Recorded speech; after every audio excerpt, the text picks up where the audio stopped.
En la cámara se va a ver el puntito rojo. Buenos días. Hoy nos encontramos en este domingo 6 de noviembre para comenzar un mes más, pero aparte, para ver una lección trascendental. Se llama meditar en la palabra de Dios. Es el número 4 de nuestro libro de lecciones. Muy bien, como siempre hacemos, vamos a iniciar con una oración. Señor, te pido que nos ayudes a entender lo que es meditar en tu palabra. Que nos quites mitos y malas ideas o percepciones erróneas que nos hacen confundirnos para poder realmente saber cuál es con claridad tu mensaje. Meditar es fundamental para conocer tu voluntad. Por eso, Dios mío, ayúdanos a estar cada vez más cerca de ti. Todo esto te lo pedimos en el sagrado nombre de nuestro Señor Jesucristo. Amén. Muy bien, en sus lecciones, en los que aquí están, es en la página número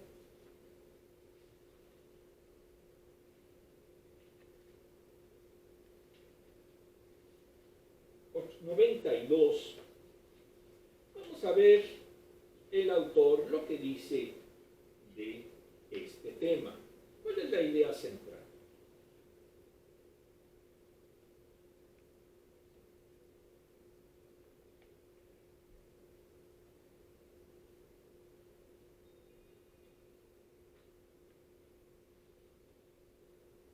Saturar nuestra mente con la escritura nos mantiene enfocados en Dios. Aplicación para la vida. Escuchamos frases como estas: se me fue de la mente, o tengo la mente en blanco. A veces tratamos de recordar algo, no nos viene a la mente y decimos, lo tengo en la punta de la lengua. El cerebro y la mente son maravillas de la creación de Dios. Son partes del ADN que tenemos de Él. Los usamos para comunicarnos con Dios y con los seres humanos. El cerebro es un órgano que almacena información. La mente, en cambio, emerge del cerebro como consecuencia del funcionamiento de este órgano. La mente es responsable de crear pensamientos, ideas, raciocinio, entendimiento, memoria, emoción e imaginación. La mente es una facultad del cerebro que le permite al ser humano recopilar información, analizarla y extraer conclusiones. La mente controla nuestras vidas. Si tenemos hambre, pensamos en algo que nos gustaría comer de acuerdo con experiencias anteriores. Si repetimos sucesivamente algo en la mente, nos lleva a realizarlo. Debemos saturar nuestras mentes con la escritura para estar concentrados en las cosas de Dios. ¿Lo hacemos? ¿O permitimos que estén llenas de otras cosas que no sea la escritura? Que no sean pensamientos dedicados a Dios. Y es ahí donde nosotros fallamos y comenzamos a ser cada vez más mundanos. Ya saben que en la escritura que estamos viendo, ¿no quieren? A ver. La verdad es que ahora hay un sistema que puede servirnos. A ver.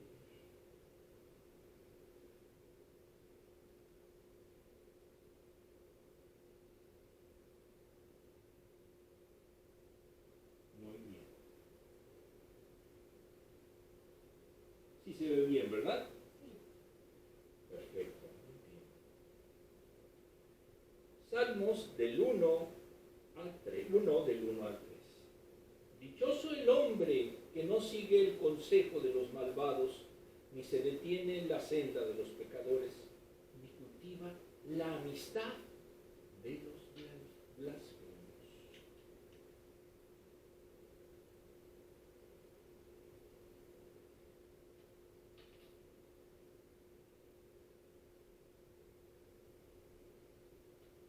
sino que en la ley del Señor se deleita, y día y noche medita y medita. Lo hacemos con trabajos el domingo, y eso cuando vamos a la iglesia.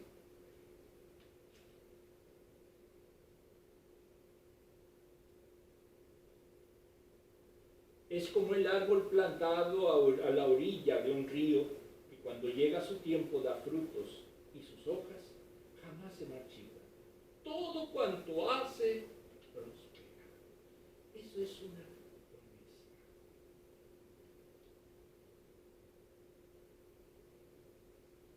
Vamos a meditar, pero en la palabra de Dios.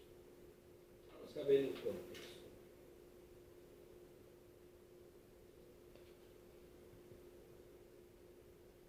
Meditar, de acuerdo al diccionario Bibli, viene del hebreo agar, que es meditar, gemir, llorar, rugir, pronunciar, hablar. El término es onomatopéyico. Todos saben lo que es onomatopéyico, ¿verdad? A ver, ¿qué es, Ricardo? Es como cuando viene un pollito cruzando la calle y viene un carro y dice, oh no, matopeya. No, ese no es. Okay. Onomatopéyico pertenece a la onomatopeya, que es formación de una palabra por imitación del sonido de aquello que designa. Por ejemplo, kikirikiki, ¿a qué se refiere? ¿A cómo hace qué? El gallo, el pollo. ¿Estamos de acuerdo? Refleja los murmullos y susurros que los antiguos hacían al meditar. Por eso es meditar, por eso tiene todas esas connotaciones, porque es lo que hacían los antiguos al meditar. Es decir, hacían gemir, llorar, hablar, rugir, pronunciar, etc. En griego procede de zúmbalo, es arrojar junto, conferenciar. Meditar es poner una cosa con otra, en la consideración de circunstancias. Lucas 2:19. Cuando meditamos, estamos viendo todo lo que gira alrededor de la escritura o del problema que tengamos. Es decir, lo analizamos perfectamente. Y para eso necesitamos tener nuestra mente, nuestro corazón totalmente enfocado. ¿De acuerdo? Ya me pasé.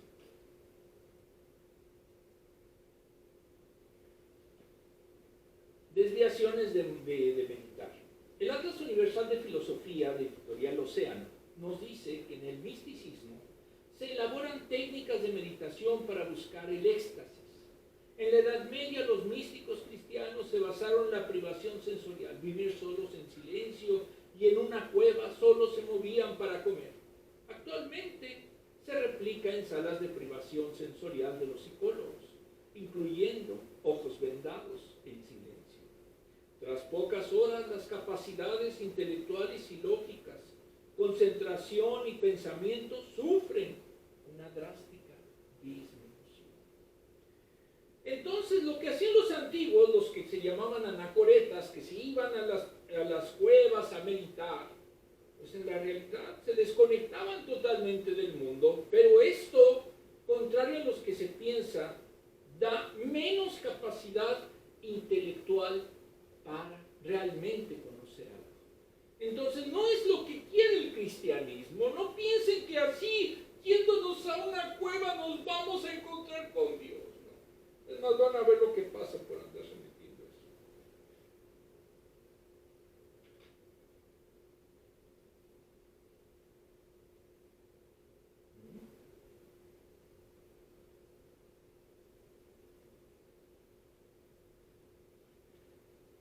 Como la mente no puede funcionar en condiciones de aislamiento, es vacío sensorial, su vacío sensorial es ocupado por violentas alucinaciones visuales, táctiles o auditivas. Cuando alguien dice, es que yo he meditado y empiezo a ver el rostro de Dios, no es cierto, porque muchas veces lo que pasa es que por esa desconexión total con el mundo, con lo sensorial, en aislamiento, empieza a ver visiones, exacto, pero no son visiones divinas, sino alucinaciones. Hay que tener mucho cuidado con ese tipo de meditaciones. mental puede lograrse a través de una repetición sucesiva de un solo impulso. Mantra en Oriente, Dik entre los musulmanes y hesychasmo en el mundo ortodoxo. Por ejemplo, los monjes griegos repetían: Señor Jesucristo, ten piedad de mí. Provocan un estado de estupor, debilitan la presencia racional, hasta la pérdida de control consciente se sufre mentalmente y puede llegar a un daño psíquico. En la yoga se busca controlar la respiración, teniendo su origen en la India. ¿Son cristianos estas prácticas? No, porque lo que hacen simplemente es poner la mente al límite y provocar incluso, como lo dice aquí, un daño sensorial. Entonces, si por meditar usted ya empieza a ver cosas, no lo atribuye a Dios muchas veces, sino a ese estado que usted mismo se ha provocado. Ya todo esto lo sabían, ¿verdad? Qué bueno. Bien. Versículos 1 y 2. El hombre bienaventurado, el dichoso, aparece caracterizado primero por las cosas que no hace, que no convive con los impíos, sino con la verdad revelada de Dios. El meditar lo ve como un soliloquio, hablar consigo mismo de manera dubitativa, como alguien que está buscando algo en su interior meditando.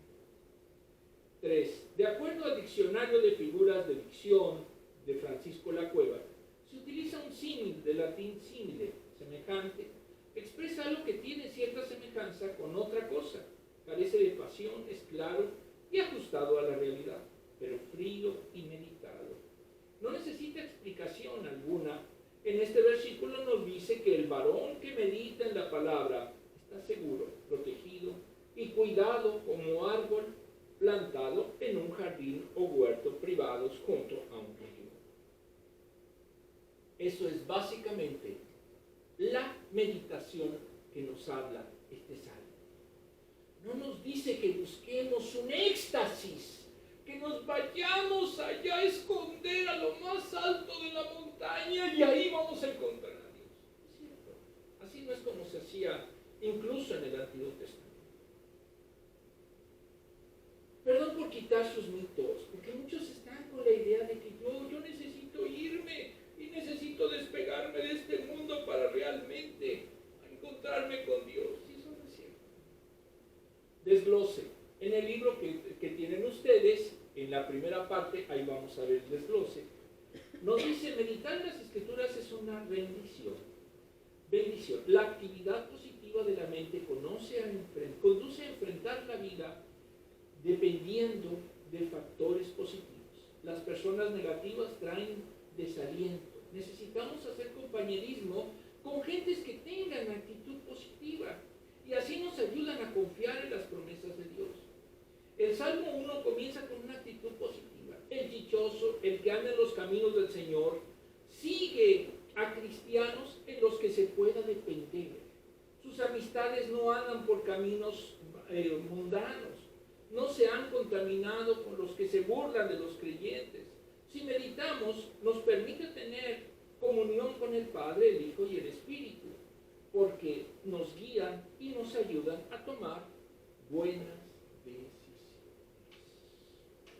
Dice un lema: los que, ¿cómo dicen? Júntate con lobos y aprenderás a qué. El que con lobos anda Dios enseña. Exactamente. Y aquí nos dice lo mismo.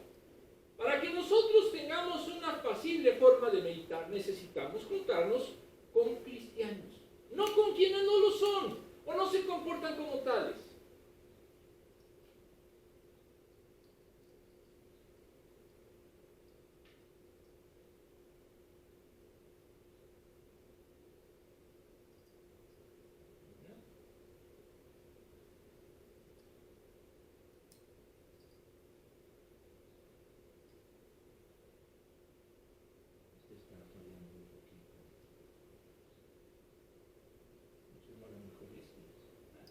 Dos, meditar en la Escritura es un deleite.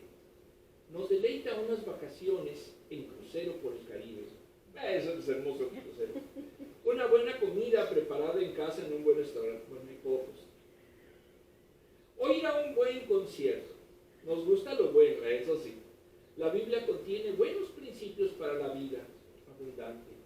que nos llevan a lograr una vida de paz y felicidad.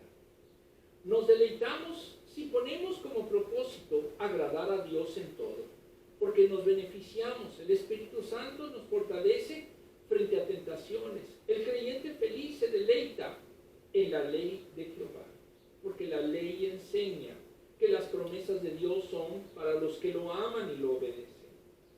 Experimentamos la salvación y por eso meditamos en su palabra, de día y de noche. La meditación es el centro de gravedad del cristiano. Es el poder de la fuerza de atracción de las verdades bíblicas para la mente. Y el corazón es un ejercicio espiritual que requiere compostura de la mente, que es quietud interior y concentración pertinente. Si nosotros meditamos en la palabra, vamos a conocer su mensaje. Y si conocemos su mensaje, ese mensaje nos va a hacer que estemos más cerca de Dios.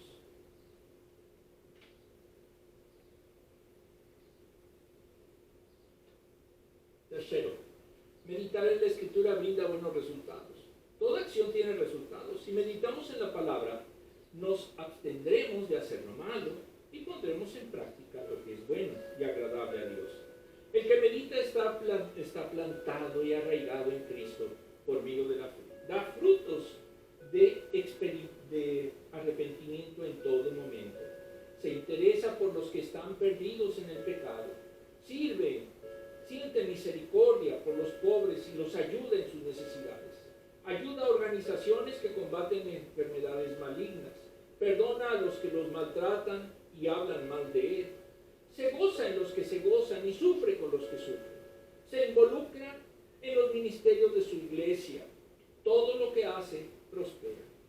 Es tener éxito en los programas y ministerios que comienza.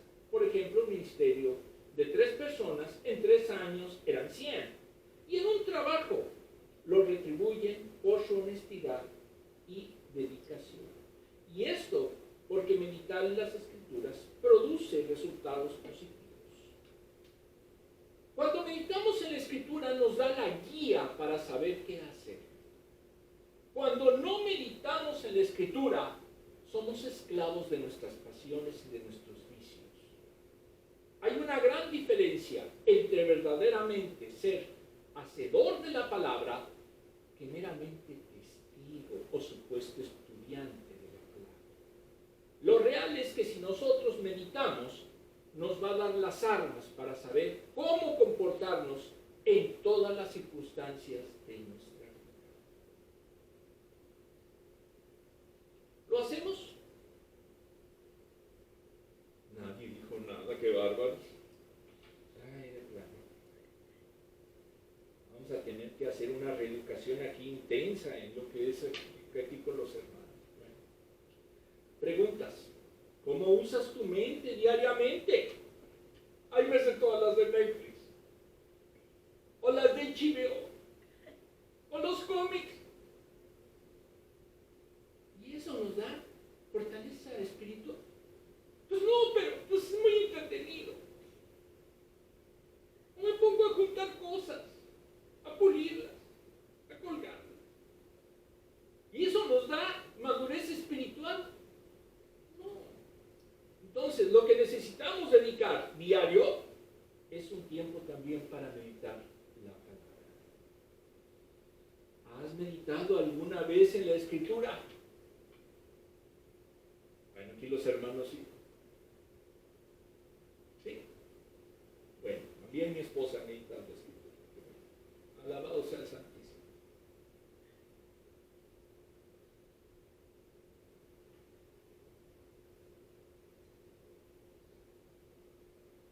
En cambio, los malvados son como paja arrastrada por el viento. En su versión aparece tálamo, que es lo mismo, para que no se espante.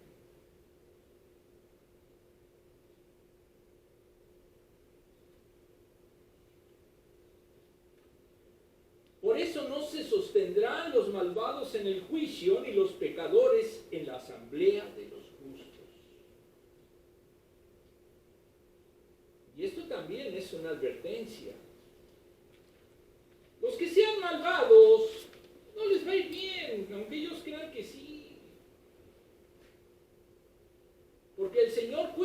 camino de los justos, mas la senda de los malos lleva a la perdición. Si usted es malvado, traiciona, difama, calumnia, le tengo una mala noticia. No va a ser salvo. Porque esa ya la habíamos visto, ¿verdad? 6. Ah, no, perdón, se fue más allá. Esa sí la vimos, ¿verdad? 6. Ajá. 6. Ahora sí ya. Esa sí sigue. Ahora, en el post dice, porque el Señor cuida el camino de los justos, mas la senda de los malos lleva a la perdición. Salmos 1:6. Quien se comporte negativamente y busque destruir a las iglesias del Señor, y busque en su momento hacer actos malvados para atacar a los hijos de Dios, ¿qué creen que va a pasar? Lleva a la perdición, lleva a la destrucción. Por eso muchas iglesias han cerrado, porque malvados han hecho acciones para destruir los ministerios de la iglesia. Pero lo que debemos de hacer es permanecer en la senda de los justos, no detener los ministerios. Por eso está esta escuela dominical, porque lo fundamental es seguir cumpliendo la misión, la tarea que Dios nos ha dado. Y cada uno con sus dones, cada uno en lo que puede, pero sobre todo meditando en la palabra. Por eso no hay que detenerse a llorar y ponerse deprimido y decir, ¿ahora qué voy a hacer? Sino esperar el mensaje de Dios y hacer lo que Dios quiere que hagamos. Esta escuela dominical virtual es un ejemplo de lo que Dios quiere y que se refleja en que cada vez más personas son alcanzadas por ella. Aunque les pese a alguno. Vamos a ver